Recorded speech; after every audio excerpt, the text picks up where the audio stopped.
There is a particular silence a great hall makes when it is deciding whether to destroy you, and I was standing in the centre of it with a child's hand locked in mine and the broken bond burning a hole through my chest like a coal. The boy would not let go. That was the thing I could not get past. Even then, even with 100 wolves staring and a woman's voice ringing off the rafters calling me a liar and worse. He was 4 years old, and he had decided I was his, and he held on while the floor of my whole life dropped away. "Say it again," the woman said, sweet as poison. "Tell them all what you are." I could feel the king's eyes on me from the dais. I did not look at him. If I looked at him, I would lose the thread, and I had exactly one chance to say the true thing in the right order, and the bond pain was making the torches swim. I lifted my chin. I opened my mouth. It started a season before that. On the night, my own mate stood up in front of everyone I had ever known and threw me away like a cracked cup. I am Maren, I set bones, and I bring down fevers, and I have sat with more of this pack's dying than anyone living, and for 23 years that had been enough to make me invisible. Which is what I wanted. Healers are useful the way a doorframe is useful. No one thanks the doorframe. No one looks at it twice. I had built a quiet life out of being looked past, and I had told myself, the way you tell yourself things at the bottom of winter, that quiet and safe were the same word. His name was Garrick. My mate, fated, bonded, the wolf in me having decided the matter 2 years before my good sense was consulted. He was a ranked warrior with a strong jaw and a stronger sense of his own future, and from the first he had treated the bond between us like a debt someone else had run up in his name. I knew he was ashamed of me. A healer's apprentice with herb-stained hands is not the mate an ambitious wolf dreams of. I had made my peace with the cold of him, the way I made peace with most cold. I kept the fire low, and I did not ask for more. I should have asked for more. I know that now. But this is the story as it happened, and on the night it happened, I still thought smallness was a kind of armour. It was the autumn gathering at Greymark, the great stone hall of the Iron Territories, where the whole pack came in under one roof before the snows. Long fires, roasting meat, the high table on its dais, and on the dais the empty chair. You should know about the chair, because it matters later. At the king's right hand sat a chair no one used. Carved, beautiful, draped in grey. The Luna's seat. Our king's mate had died 4 winters past, in fever, and he had never filled the chair and never let it be moved.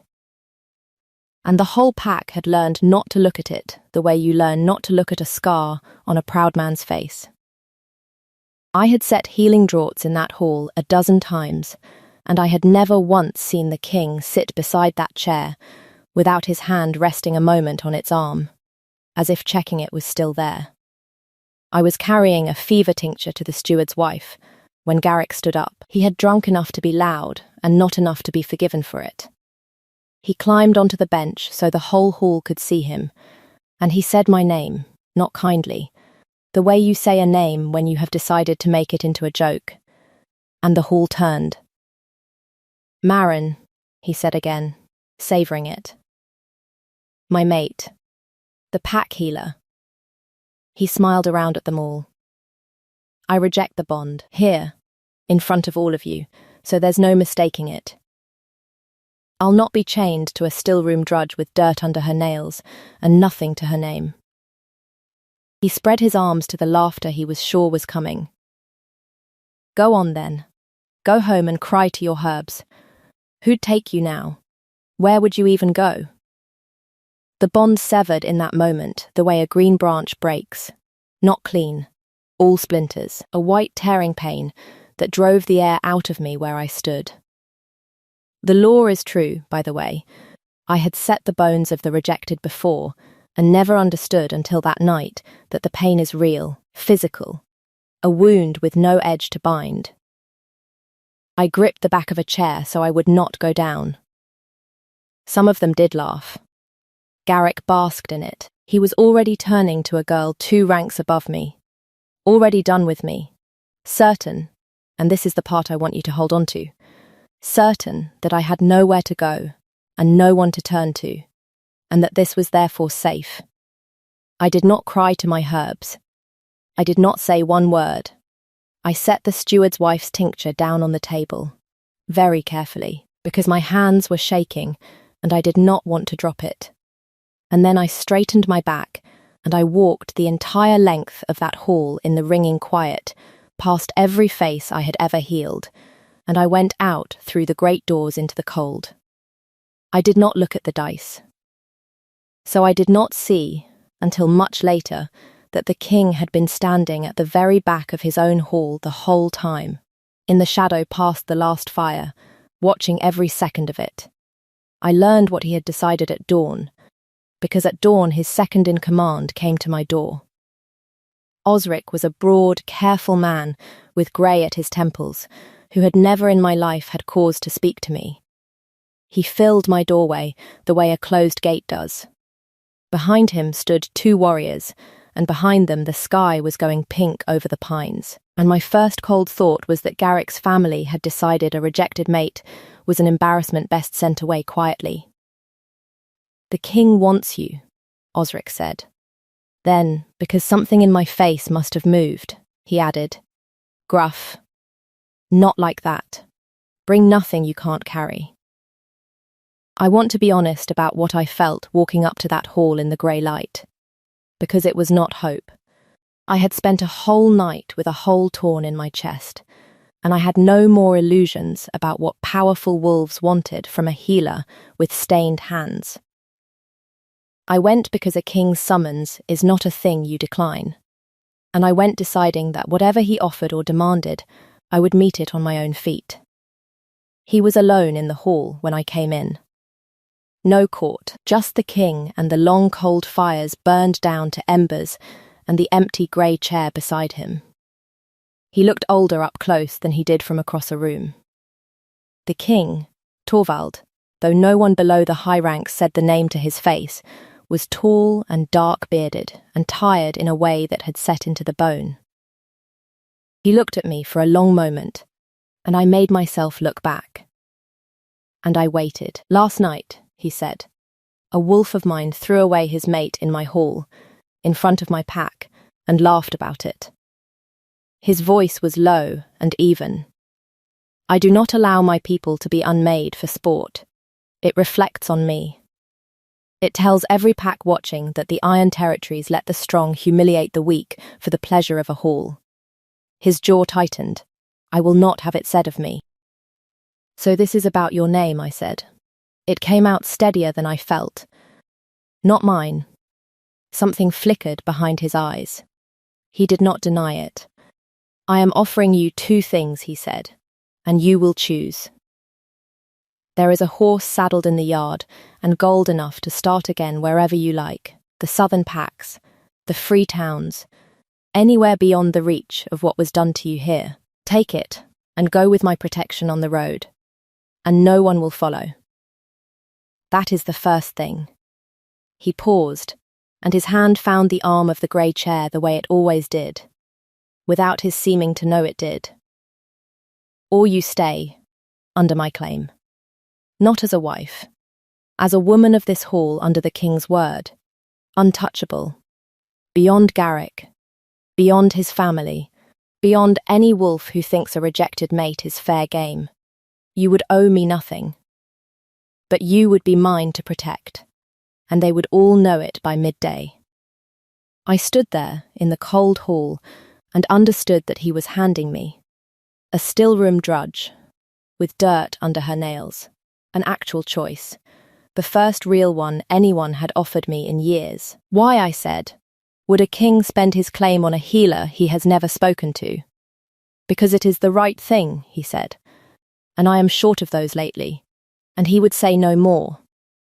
I should have taken the horse.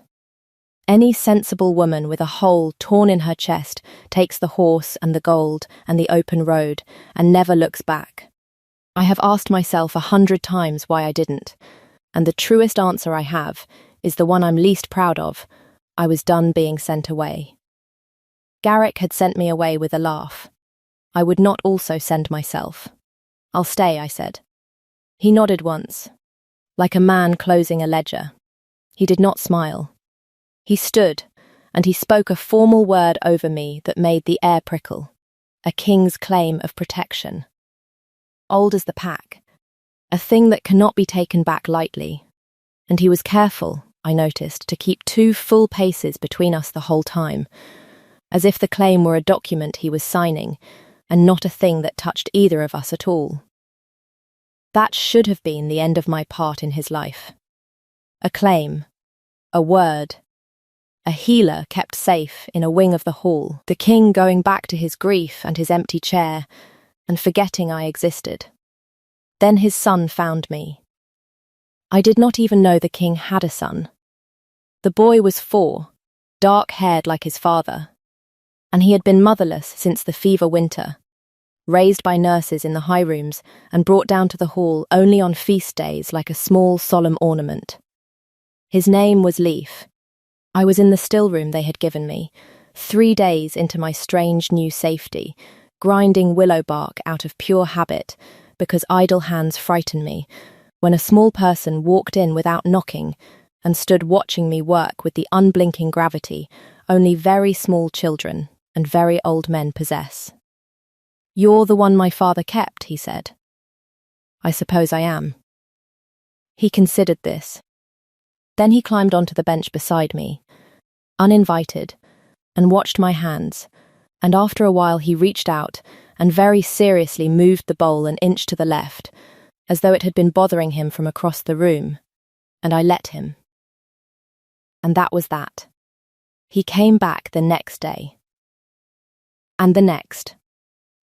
No one had told him healers were invisible. No one had told him I was a charity case the king had taken on to save his own reputation. He just decided I was interesting, and then he decided I was his, the way children do, all at once and without appeal. I told myself it meant nothing. I told myself a great many things that season that turned out to be wrong.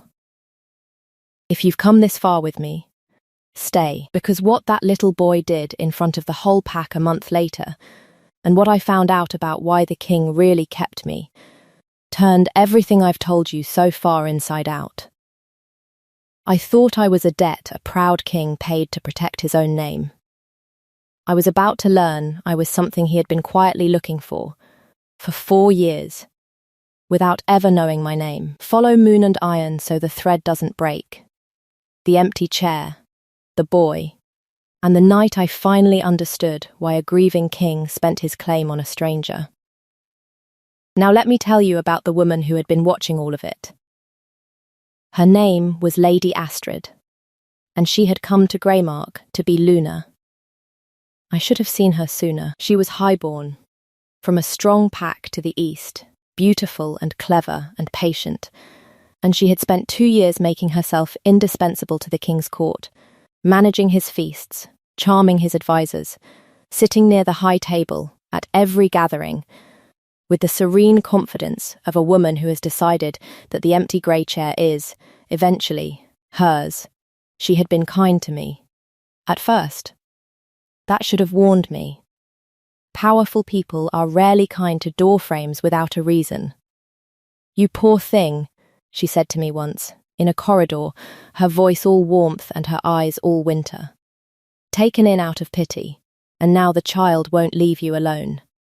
People are starting to talk, you know. They say you've worked your way into the king's grief through his son. They say a clever stillroom girl knows exactly what she's doing. She touched my arm. I'd be careful. Pity curdles so quickly into suspicion. It would be a shame if you had to leave us after all. I went back to my stillroom and I sat down and I thought, with the small cold clarity that has carried me through most of my life, she is going to hurt me. And she is cleverer than Garrick. And she is not finished. The thing about being a healer is that people talk in front of you the way they talk in front of furniture. That is how I started to put it together. A word here, a closed door there, a serving girl's idle gossip about Lady Astrid's generosity to a certain ambitious warrior. It took me 3 weeks to find the shape of it, and when I found it, I sat very still for a long time. Garrick had not thrown me away on a drunken whim. He had been paid to.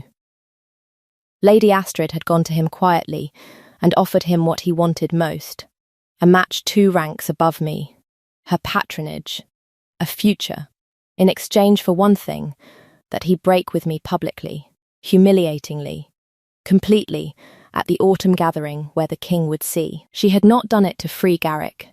She had done it to remove me. Because Lady Astrid, who missed nothing, had seen what I had not, and what the king himself did not yet know. She had watched the king's eyes find the pack healer across his hall, more than once, over more than one winter, and linger a half-beat too long, and she had decided to destroy the rival before the king ever realized he had one. The humiliation was never about Garrick's pride. It was a blade aimed at me, thrown by a woman who understood the king's heart better than the king did.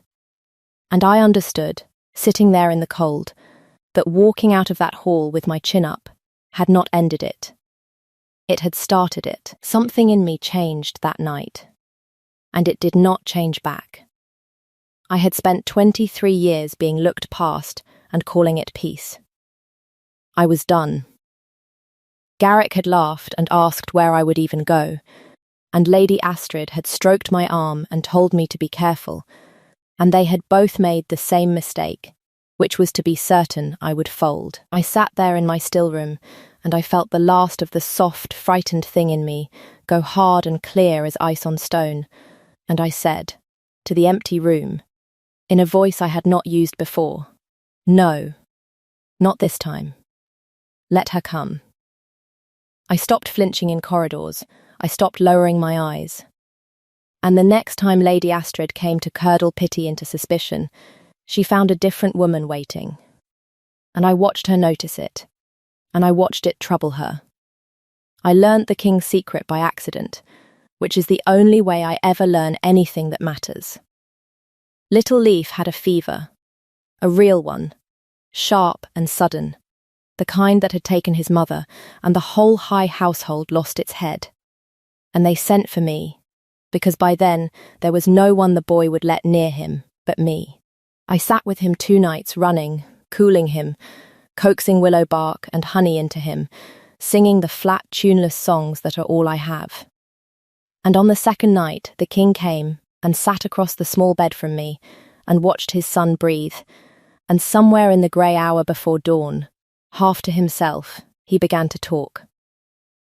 "The last time I sat up like this," he said, "it was her.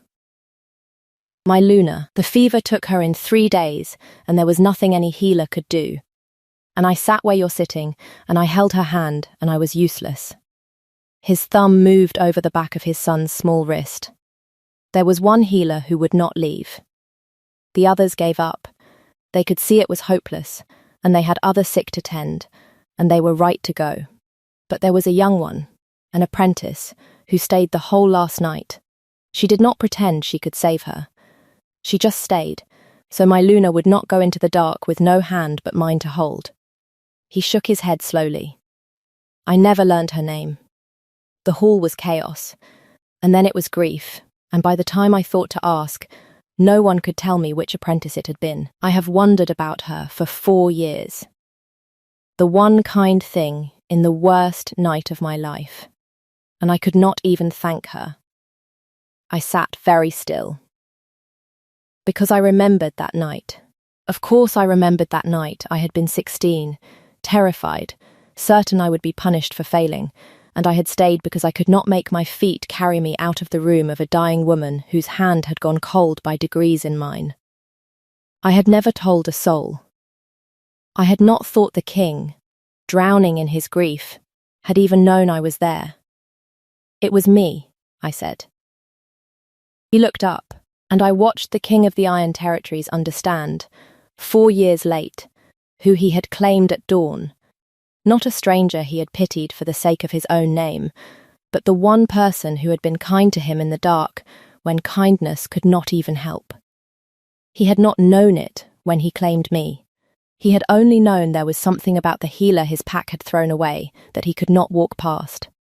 His wolf had known the rest, the way wolves do, and had been quietly steering him toward me for a season, while his grief told him he felt nothing at all. That is why he keeps, the king said. Very low, the boy. The wolf. Me, he stopped. His hand had gone still on his son's wrist. I told myself it was honor. I am a poor liar to myself, it turns out. He did not reach for me. He kept his careful 2 paces even then, with the fevered child between us and the truth finally in the open. But he looked at me across that small bed, as if I were the first warm thing he had let himself see in 4 winters, and I felt the held space between us like a weight neither of us was willing to set down. And the boy's fever broke just before dawn, and none of us said anything more. We did not need to.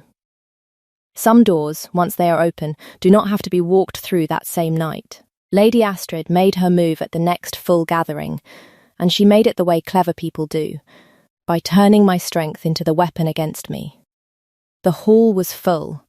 The king on the dais, the grey chair beside him, the whole pack in under the rafters. And Lady Astrid rose, gracious and grave, and addressed the king with the practised sorrow of a woman who only wants what is best. My king, I speak because no one else will, out of love for this pack. She turned, so the whole hall was her audience. A rejected healer is taken in out of mercy, and within a season she has the king's heir, clinging to her skirts, the king sitting up nights at her side, the whole court whispering. We have all seen it. How does a stillroom girl, thrown away by her own mate, climb so fast into a grieving king's household? She let the question hang, ugly and shapeless, the kind that cannot be answered because it was never meant to be. I say she has preyed on your grief and your son's loneliness. I say she is not a victim. I say she is the most dangerous kind of climber, the patient kind, and I say the pack deserves to know what she truly is before she sits in a chair she has no right to. It was beautifully done. I will give her that to the end of my days. She had taken every true thing. The boy who loved me, the nights at the fever bed, the king who could not walk past me, and bent them all into proof of a crime. The hall began to murmur, and the murmur had teeth, and I felt it turn toward me the way a cold wind turns. And the king began to rise, his face going dangerous, ready to bring the whole weight of his word down to shield me. I put my hand on the table, and I stood first. No, I said, to him, quietly, just for him, not this time. Let me, because I had spent my whole life being spoken for, sent away, decided about by other people in rooms I was not even standing in. And I understood, with the torches swimming and the broken bond aching in my chest the way it still did when I was frightened, that if the king rescued me here, I would be exactly what Astrid said I was, a woman who climbed on the strength of his protection. The only way to answer her was to need no protection at all.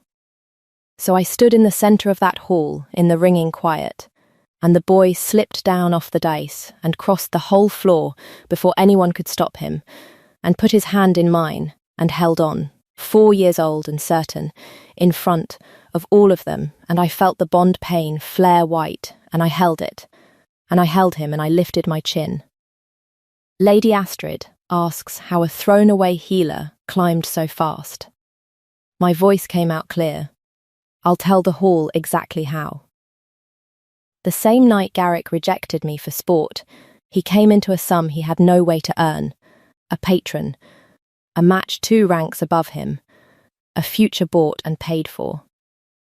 I did not look at Garrick, gone grey at his bench. Ask him who paid him. Ask him whose generosity bought my humiliation, and why a great lady would spend so much gold to remove one stillroom healer from a hall. Now I looked at her. You did not destroy me because I was nothing, my lady. You destroyed me because you were the only one in this hall who saw what the king had not yet admitted to himself. You aimed at me a year before he ever knew I was there. That is not the carefulness of a woman protecting her pack. That is the carefulness of a woman who has already lost, and knows it. The silence after that was a different silence. I have set bones to the sound of a hall that quiet. Garrick broke first. Garrick, who had never been able to hold a thing in his life, stammering, half confessing, naming her in his panic. And it was over. You could see it cross the hall like light. Lady Astrid stood very straight and very alone while the pack's faces turned, one by one, from me to her, and the king came down off the dais at last, not to rescue me, but to stand beside me, his shoulder a pace from mine, and let the whole pack see where he chose to stand. Lady Astrid of the Eastern Pack, he said, and his voice filled the hall to the rafters, you bought the humiliation of one of my people, and called it love of this pack. You are stripped of your place at this court, and put to the Eastern Road by midday. And if your pack would quarrel with that, they may bring the quarrel to me. He let that sit, and let every wolf here mark it, the next one who throws away the weak for sport answers to me personally. Marin is under my word. She always was. It was the boy who undid me, though, in the middle of all of it, into the great quiet. Leaf tugged my hand and said, not quietly, children are never quiet. Does this mean you stay forever now? And I knelt down to his level, with the whole pack watching and the king watching, and my eyes stinging in a way I would later blame on the torch smoke. And I said, yes, I think it does. The kiss came later, and it was not a thing of mouths or heat. It came weeks after. In the doorway of the nursery he always left open, when the boy was finally asleep, and the king crossed the 2 careful paces he had held between us for a whole season, and rested his brow against mine, and let me feel, all at once, the warmth he had buried so deep that even his grief had not been able to reach it. Something I had been holding shut for 23 guarded years came quietly open. He did not say much. Grieving men rarely do. But he said, his wolf knew you before I would let myself. I am only catching up. And that was enough. That was everything. The fallout was not tidy. Garrick was put to the road behind his patron, disgraced, his bought future gone to ash, and good riddance. Astrid's pack to the east grumbled, and there were tense envoys through the winter, and the king rode out twice to make the border hold, and I did not sleep well the nights he was gone. The court that had whispered against me had to unlearn the whispering, and some did it gracelessly. A Luna who comes up from the stillroom learns fast which bows are real, but I had walked the length of that hall once with a hole torn in my chest and my chin up, and after a woman has done that, the small weather of a few proud wolves cannot move her much. 6 months later, the snows came back, and the king had a new chair made. I want to be careful telling you this part, because it is the part I hold closest. He did not give me the grey chair. The grey chair was hers, his first Luna's, the woman whose cold hand I had held when I was 16. And some seats are not meant to be filled by anyone else, and we both knew it. So instead, the grey chair stayed where it had always stood, draped and honoured, and beside it, on the king's other hand, there was now a new chair, plain and good and made of pale pine, and that one was mine. I sat in it the first night with Leaf half asleep against my side, and the most feared wolf in the north reaching over. Without seeming to notice he did it, to rest his hand a moment on the arm of the grey chair the way he always had, and then, after, to rest it over mine. A letter came that morning from the southern village where I was born, from a woman who had known me when I was nobody's anything, wanting to know if the wild story was true, that the healer Garrick threw away in the autumn was Luna of the Iron Territories now, with a king and a boy and a chair of her own at the high table. I read it twice, in the pale morning light, with a grieving man who had stopped grieving asleep in the chair beside me, and his son's hand fisted in my sleeve. And I thought about the night I walked out of that hall, certain I had nowhere to go, and no one to turn to. I had been so sure that was the end of me. It turned out to be the first time in my life I had ever walked toward something instead of away.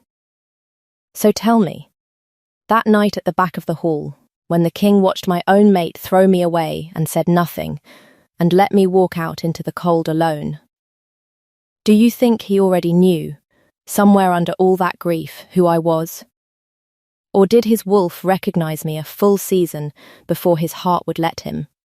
I've sat in my pale pine chair and turned it over all winter, and I still can't say for certain. Tell me your theory below. I read every one. And if you want to know what came down the eastern road when the snows melted, and what a 4-year-old boy did when Astrid's pack came asking after her, comment the chair and stay close. Follow Moon and Iron. Share this with someone who needs reminding that walking out with your chin up is not the same as having nowhere to go, and I'll tell you what happened the next time someone underestimated the healer they threw away. Her side of the story. Pull up a chair. There's room now.